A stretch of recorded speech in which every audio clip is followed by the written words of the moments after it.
Welcome to the Otherworld Fiction Podcast. Please like, subscribe, and share. We hope you enjoy the show.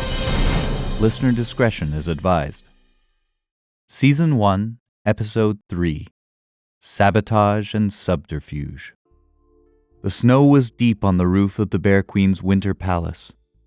It had fallen for the last 5 days and nights, covering the courtyards and surrounding countryside with a thick, almost impenetrable layer. However, the messenger had got through. He had left the mouth of the world riding a fast bear and galloped through the countryside, stopping only to change mounts at certain Alsev staging posts that had been built along the Great Northern Road to support the Alsev attack on Daenerys. As his bear ran through the courtyard, he realized his life was in great danger. He was going to have to break the news of the loss of the artillery to Sibylla Alsev herself. The Bear Queen was famous for not receiving bad news well. Unpredictable at the very least, it was said by members of her court that she was insane. It was rumored that she had killed both her mother and her twin sister in order to claim the Alsev throne. It wasn't said too loudly. Anyone caught spreading such falsehoods were usually put to death in a very painful way. They would be ordered to ride the steel mare, a giant curved blade 30 feet high and 20 feet long. The victim would be placed at the top of the blade with a leg either side of the steel shape. For the first few feet, the blade was flat and blunt. But as the slide gained speed, the blade grew sharper and sharper until at the very end it was honed as sharp as a razor. By the time the victim reached the end of the ride, their body had been sliced in half. It wasn't a good way to die. The messenger dismounted at the gates of the palace, where he was challenged by an over-officious guard. He saw an opportunity and pulled out a scroll from his traveling pouch. "Urgent information for Her Highness! News from Daenerys!" he said, and handed the scroll over. The guard took it and ran through the gates in the direction of the throne room. The rider breathed a sigh of relief, dismounted, patted his bear, and led it to the stables at the rear of the palace, with the intention of making himself very scarce. At the door to the throne room, the guard was relieved of the scroll by a courtier, who in turn was relieved of it by a regional lord who had tried but failed to catch the eye of the Bear Queen all afternoon. Full of self-importance, the lord marched towards Sibylla, seated on her throne. For most of the afternoon, she had been in deep discussions with her advisors. Initial reports from Daenerys had mentioned a person dressed as a plague doctor who had been seen on the city battlements helping her troops destroy the city gate. She wanted to know who he was. No one could help her. It was a puzzle, and she didn't like puzzles. Eventually, she had dismissed the meeting, and now, as the lord approached, she was chatting coquettishly with one of her favorite lords and deciding in her mind whether she would spend the night with him. She was not pleased to be disturbed. "Important news from Daenerys," the lord announced importantly. As the Bear Queen took the document, her mood lightened. She undid the scroll, expecting to read of the death of King Bruno and the extinction of the entire Alatrix family. When she read the news, at first the words didn't register. She read them again, and then a third time. When it became clear that she had lost the majority of her artillery, she said nothing. Calmly and quietly, she drew a dagger from her belt, stood up, and quickly plunged it into the chest of the surprised lord. As he dropped dead at her feet, she turned and kicked a small table the length of the throne room. Decanters and glasses flew everywhere. No one in the room dared to say a word. Most of the lords were shrinking backwards, trying to get as far away from her as possible, vainly attempting to become invisible. The queen looked around the room, seeking anyone who might have advised or helped her to order the artillery to follow the invasion. Deep down, she knew it was her own decision. As soon as the news came that her initial attack had descended into siege, and that King Bruno, the royal family, and lords were hiding behind the wall of their citadel, she had ordered her artillery to get to Daenerys as soon as possible. There must be someone to blame. Her artillery commander and his second-in-command had gone with the weapons. She let out a snort. If he had any sense, he wouldn't bother returning, if he had survived. Through her anger, a question niggled at the back of her mind. How did the Great Northern Road collapse? Her first invasion army passed over it without any problems. Her spies hadn't reported anything. She looked across the hall to a lord who was trying to disappear behind a large curtain. "Lord Henry, I can see you behind that curtain. Get an airship and travel to the Great Northern Road. I want a full report of damage, of what is salvageable, and what we have lost." Her voice lowered to a low growl. "And find out why a perfectly good road chose the very moment my cannon were on it to collapse." Lord Henry made a low bow and almost ran out of the room in his haste to escape the Bear Queen's anger. The five had distanced themselves from the Great Northern Road. Realizing that their destruction of the artillery train would cause an outcry among the Alsef forces, and that Dispatch's troops and survivors would be using the road between the mountain and Alsef, they had decided to take a route almost due east. They doubted whether any survivors would be pressing on towards Tenaris. The discussion between them had been long, and, whilst not exactly argumentative, involved a fair bit of pointing, arm-waving, and raised voices. In fact, most of the pointing and arm-waving was between Anero and Etel. Both Juno and Gunfer had never left Tenaris before, and so had no idea where they were going or what direction they should take. Xanther had his nose deep inside his rescued book. He was trying to find a reason why the use of magic had affected him so much. Once again, the casting of spells had left him weakened, and whilst he hadn't passed out, caused him to feel dizzy, sickly, and lethargic. As far as he was concerned, any direction would do as long as it distanced them from the Alsef troops. Eventually, a route was agreed that involved backtracking some distance to cross the road a few miles below the scene of the sabotage. As Etel had argued, to continue traveling east of the road would bring them to the edge of a wide, marshy estuary that was impossible to cross. The only way north into Dragon's Head would be to travel west to the town of Emberview, positioned at the head of the River Thorn. From there they would continue east through the top of Dorland, and then turn north and travel up through Dragon's Head by way of the plains of Mawish. Anero had pointed out that to travel into any town would be dangerous, and that he had heard that the plains of Mawish were infested with bandits. Gunfer pointed out that magic was still illegal, and if Xanther showed any sign of practicing it in the town, it would cause problems with the town authorities. Etel just shrugged and ignored them both. It was obvious to the other three that if there had been any doubts about who was leading the expedition, there wasn't now. They had traveled a day when Gunfer pointed up to the sky. They looked. In the distance they could see an airship. It wasn't moving. It just hung in the air and then slowly glided to the ground. "I figure it's above the artillery landslide. The Bear Queen has sent someone to investigate," Anero said. "Will they be able to tell what actually happened?" Juno asked. Anero shook his head. "It was a landslip. These things happen." However, he was mistaken to be complacent. Lord Henry was a very careful man. You had to be if you expected to survive in the court of the Bear Queen. Among his party, he had taken an engineer and a shaman from the Bear Clan, a wild, semi-religious cult that worshipped Kar the bear god and practiced a crude and ancient form of magic. Like most countries, magic was illegal in Alsef, and Sibylla took great pleasure in the torture and death of anyone suspected of practicing the dark arts.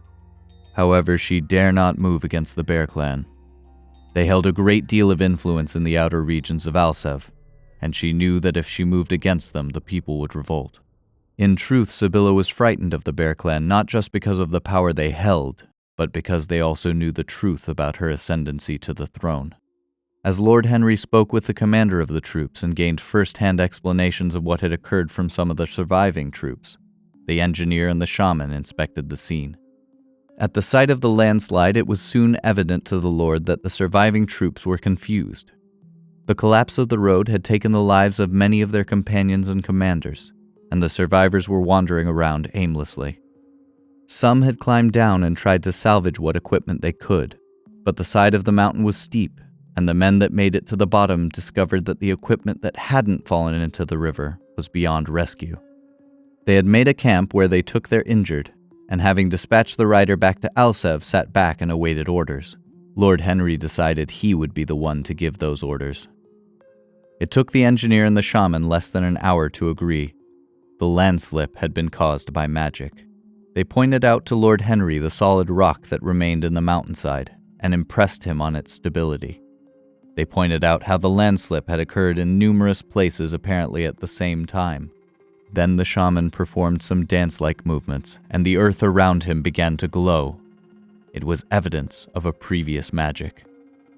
Lord Henry nodded and thought long and hard. It had been Sabotage, and the only people that could have done it were people from Daenerys. That meant they had a magician. At first he was tempted to climb back into the airship, return to Alsev, and make his report to Queen Sibylla. Then he thought better of the idea. If he did that, he would only incur the Queen's anger. He looked around. He had a small army and a shaman with him. With their help, he would search for the saboteurs. He got a large platoon of the survivors together and told them to march down the road and put themselves under the command of whoever was in charge at the siege. At least they could add to the force attacking Daenerys. He then ordered the injured to head back to Alsev as best they could, and kept a small force of 20 men with him. They would be his hunters. He gave orders for them to spread out and look for signs of the saboteurs, and instructed the shaman to go with them. He and the engineer climbed into the airship. They would fly low and search from above. It took 3 days for the group to reach Emberview. Throughout the journey, they had occasionally seen the airship, albeit from a distance.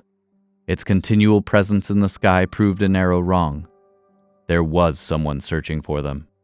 Once they realized that fact, they were even more careful, and stuck to traveling through deep forest until eventually they came to the head of a river and the outskirts of the town. An arrow paused them before they emerged from the trees, and suggested that one of them went ahead to see if everything was as it should be. He came back after a few minutes. "There's 2 Alsev soldiers standing just by the gate. They're not on guard, but they are watching for something. Or someone," he reported. "How have they got here ahead of us?" Juno asked. "They took a quicker road and didn't stick to the forest paths," Gunfer replied. "What are they looking for?" Xanther asked. "Us," Attel answered. "But how do they know what we look like?" He asked. "I think 3 guards in Daenerys uniforms and an archmage in his robes would be a giveaway to anyone with less than half a brain." Attel responded a bit sharper than she intended. Anero shook his head. They have no idea who they're looking for. Just someone who looks suspicious, as if they come from Daenerys and have wiped out their artillery. He looked towards Attel. "Though I admit, the uniforms give us all away." "In which case, you stay here, and I'll enter the town. I'll pick up some clothing for you all and bring it back," Attel offered. Juno cocked her head. "What do you propose using for money?" she asked. Attel smiled, opened her tunic, and ripped at the lining. A number of dragon's head krona were stitched there. "I always carry cash," she remarked. No one even bothered to ask her where she had gotten it from. "I would still be very careful. If the guards see you going in and then coming out with a number of parcels, then entering the town again would just arouse their suspicions," Gunfer pointed out. Attel nodded. "You're right. I need to get in without being seen." 20 minutes later, Attel was hidden in the back of a merchant's wagon. Not even the merchant knew she was there. As with the entrance to any large town, there's always a bottleneck where impatient merchants queue up waiting for papers to be checked. They're so agitated they never even check the rear of their wagon. Thus, Attel entered Emberview unnoticed. She let the merchant take her to the marketplace before hopping out and vanishing among the crowds. She looked around. The marketplace was large and seemed to be divided up into different areas of produce. She found the cattle market and the area that seemed to be full of bakeries. She found the tailoring section next to the fruit merchants. She ignored the rich bespoke tailors, whose boys sat cross-legged outside their shops, busily stitching away. Instead, she found what seemed to be the second-hand merchants. Aware that she could arouse suspicions by purchasing everything from one retailer, she shopped around. It took her the best part of an hour, but she had what she needed. As she left the city, there was one more thing she had to do. She looked around for another range of specialized merchants. She walked out of the city with ease. It's always the way. The Alsev spies had been instructed to watch for people entering the city. No one had told them to watch people coming out. Surprisingly, everyone agreed with Atel's choice of clothing for them. Juno had been given a pair of doeskin leggings, a shirt, and a fringed jacket. Dressed, she looked like a backwoods woman. Gunfer had a thick shirt and sleeveless leather jerkin. His trousers, although worn, were hard-wearing. Dressed, he could easily pass as a laborer or a farm worker. For Xanther, she had chosen a faded brocade jacket, a white shirt, and a shabby pair of leather trousers. He looked like a failed scholar, especially when she persuaded him to have his beard shaved off, leaving only a gray mustache. Juno remarked that it took years off him. Xanther blushed. For Anero, she had chosen a faded blue shirt, leather trousers, and a leather-studded jacket. Newly dressed, they staggered their entrance into the town. Juno walked in with Gunfer, and then in 5 and 10-minute intervals, Xanther, Anero, and Atel walked in by themselves. They met up at an inn Atel had spotted near the marketplace. They allowed themselves to stay for 2 nights to ensure that they were well rested and fed, and to allow the Alsev airship search to pass over.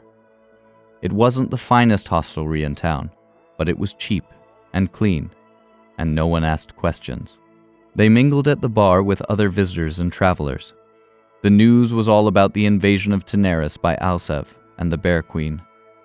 The rumors swung from the death of King Bruno to the total destruction of the Citadel, to the Bear Queen leading the invasion herself. The news of the collapse of the road and the loss of the artillery was also causing tongues to wag. Many thought it odd. A few said the road had been unstable for years, but some suspected foul play. It had been frustrating as they wanted to check out some of the rumors, especially concerning King Bruno. But the only way they could do that was by Xanther and his magic, and it was far too risky to use that medium in the town. Then, on the second morning, as Atel and Gunfer were eating a cheap breakfast of cold meats and fresh, newly baked bread, Atel heard the rumor she had been listening for. A trader in precious stones who bought and sold his goods from the North Islanders was complaining that business was bad. He had experienced trouble buying stock. The North Islanders were not interested in their mining of the precious stones. Instead, all their efforts were concentrating on an alignment with some of the pirate lords, and together they were fighting some strange creatures that had appeared in the southern islands. For Gunfer, this was evidence that the princess had been right all along. He had to admit to himself that he had experienced doubts, but now the doubts were gone. As they finished their meal, there was a noise at the entrance of the inn. They looked up to see a man in full Alsev uniform march through the door and walk up to the end of the bar that acted as a reception area. Behind him was the unusual sight of a Bear Clan shaman. Some of the travelers in the room made protective signs. Others just stared. Atel leant forward and hissed a whisper to Gunfer. Go upstairs and get Xanther out of his room and out of the inn. That shaman will pick up his aura of magic if he hasn't already. Tell Juno and Anero to leave as well. Split up and get yourselves to the north gate. I'll meet you at the start of the road to Dragon's Head. Slowly, Gunfer rose from the table and walked across the room and up the stairs. Lord Henry glanced at him as he ascended the stairs, but then turned his gaze to scan the rest of the occupants of the room. Atel kept calm and remained seated. She dawdled over the remains of her breakfast. She looked up at the staircase. Anero and Juno were walking down, arm in arm. She gave a slight, imperceptible nod as they turned and walked out of the building. Without saying a word, he walked past, through the room and out of the door. Atel looked at her plate. There was a piece of paper there. She picked it up and read the scribbled words. He's gone. I got him out of the window.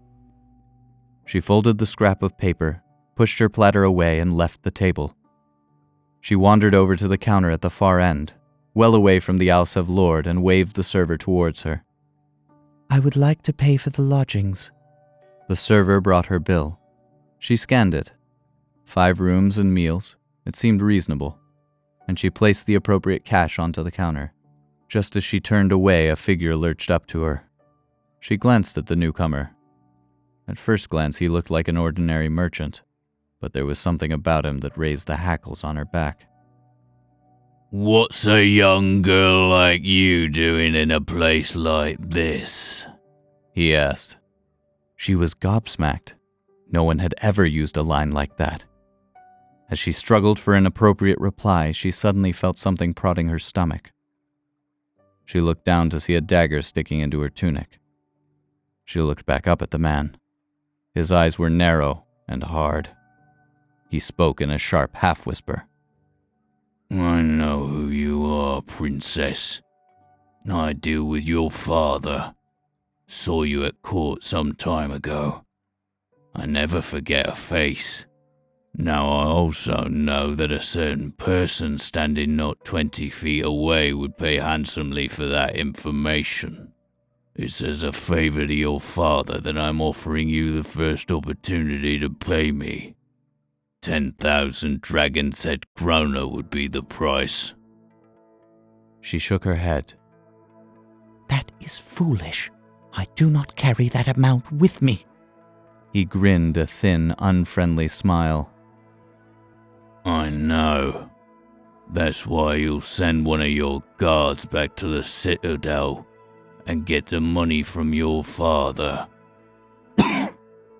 I'm sure that he'll find a way past the siege. It'll take some time, but I'm not in a hurry. I know what mission you're on, but if you think to escape the invasion, your journey has ended here until I get my money. It shouldn't take more than a fortnight at the most. Until then, you'll be safe here. He grinned as he pushed the dagger further into her tunic. She could now feel the steel tip touching the skin of her stomach. How do you know that I have guards with me? She asked. Because no princess would travel without one. You broke your fast with one. I watched. He's just gone out now, but he'll be back. There's probably another one, maybe 2 upstairs. Now, if you would be so kind, I suggest you move very carefully towards the stairs, and we'll go to your room where you'll call your guards. As she moved, she felt the dagger withdraw, but the man was close to her. To remind her how close he was, he prodded it into her side. The stairs went up to the first floor, where the lodgings were. They were accessed by an open balcony that looked down on the room below. As she reached the top of the stairs, she looked around. No one was looking up at them. The Alsev lord was chatting to someone at a nearby table. The shaman was by himself drinking something. As she considered what she should do, she felt a sharp stabbing at the center of her back. His dagger had gone right through her clothing and broken the skin in the small of her back. She was very aware that it was a fraction away from her spine. She walked along the balcony to her room and calmly opened the door. As she pushed it forward, she suddenly dived forward into a roll and slammed the door behind her. It hit the man full in the face and he fell backwards. Quickly, she opened it again. The man was standing there, one hand holding the dagger, the other holding his face. Without a hesitation, she leant back and drop-kicked the man full in the chest. He staggered backwards and went straight over the balcony. There were a few seconds of silence, and then a crash. She moved to the balcony and looked over. The man had landed half on and half off a thick wooden table. By the position of his body on the floor, it was obvious he had broken both his back and his neck. His dagger was next to him on the floor. He tried to rape me, she shouted to the crowd below that were gathering around the body. The Alsev lord glanced up from his conversation and took in the scene. It didn't interest him, and he returned to his talk. A figure appeared next to her. It was the innkeeper. I suggest you get your luggage and go. Now. This is a respectable inn, and I care not for trouble. I do not know what the truth of the matter is, but I've seen you around for the last 2 days, and you've not caused trouble. so I'll give you the benefit of the doubt. Go. Leave the city. This mess will be sorted." With that, he turned around and walked away. She went back into her room, quickly packed her bag with a sigh of relief, and left the inn. As she walked out of the door, she noticed that the Alsev Lord and the shaman were nowhere to be seen. To be continued. If you enjoyed today's episode, please consider supporting the Otherworld Fiction Podcast on Patreon, or by listening and subscribing on your favorite podcast app. Thank you for listening, and please, don't forget to like, subscribe, and share.